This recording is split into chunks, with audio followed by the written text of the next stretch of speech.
आउ कई दिन पर आरंभ हो जुलाई मास। तबे जुलाई 1 तारिख लागू होगा जाउछि नुआ नियम। एने सरकार तरफ जारी है एक बड़ घोषणा। Aadhaar card, PAN card, railway ticket, bank संबंधी नियम जारी हब नुआ नियम। आसंतु संपूर्ण अपडेट जानिबा केउ सब नियम बदल जुलाई 1 रु। ता पूर्व वीडियो को लाइक करंतु, सब्सक्राइब करनथिले सब्सक्राइब करे पाखर थिबा घंटी चिन्ह को दबाई दियंतु। देखंतु जुलाई 1 रु रेल टिकट रो मूल्य वृद्धि पाइबो।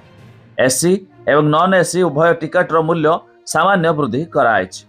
नॉन एसी क्लास रो भड़ा प्रति किलोमीटर 1 पैसा एवं एसी क्लास भड़ा प्रति किलोमीटर 2 पैसा वृद्धि कराइछि। आ 2 रे जुलाई 1 रु तत्काल टिकट बुकिंग करिया पई आईआरसीटीसी अकाउंट को आधार सहित लिंक करिया बाध्यतामूलक हेबो। आ नेक्स्ट होउछि जुलाई 1 रु टिकट बुक करिवा समय रे आधार सहित लिंक होइथिबा मोबाइल नंबर रे प्राप्त ओटीपी प्रवेश करबा को पड़िबो। ओटीपी पूर्ण न हेले टिकेट बुक होई पारिबो नाही। तत्काल बुकिंग आरंभ हेबार 30 मिनिट पूर्व एजेंट माने आ टिकेट बुकिंग करि पारिबे नाही। नेक्स्ट होउछि जुलाई 1 रु पान कार्ड तैयारी करिया पई आधार कार्ड रहिछि बाध्यतामूलक। एहा सहित पान कार्ड एवं आधार कार्ड लिंक करिवार शेष तारीख 2025 डिसेंबर 31 तारीख स्थिर कराइछि। आ नेक्स्ट होउछि जुलाई 1 रु एचडीएफसी बैंक रो क्रेडिट कार्ड सहित जड़ित नियम मध्य परिवर्तन हेबो।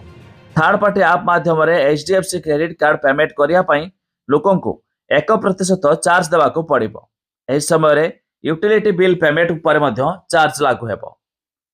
आ नेक्स्ट होउछि जुलाई 1 रु आईसीआईसीआई बैंक रो एटीएम सहित जड़ित नियम मध्य परिवर्तन हेबा को जाउछि। एबे ग्राहकन पई एही बैंक एटीएम व्यवहार करबा हेबो महंगा होय पारे।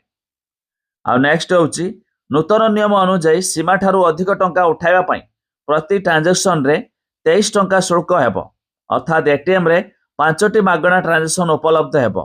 ता सरीबा परे आपन को 23 टंका एक्स्ट्रा चार्ज देवा को पड़िबो, जाकि एही समस्त नुआ नियम जुलाई 1 रु लागू हेबो।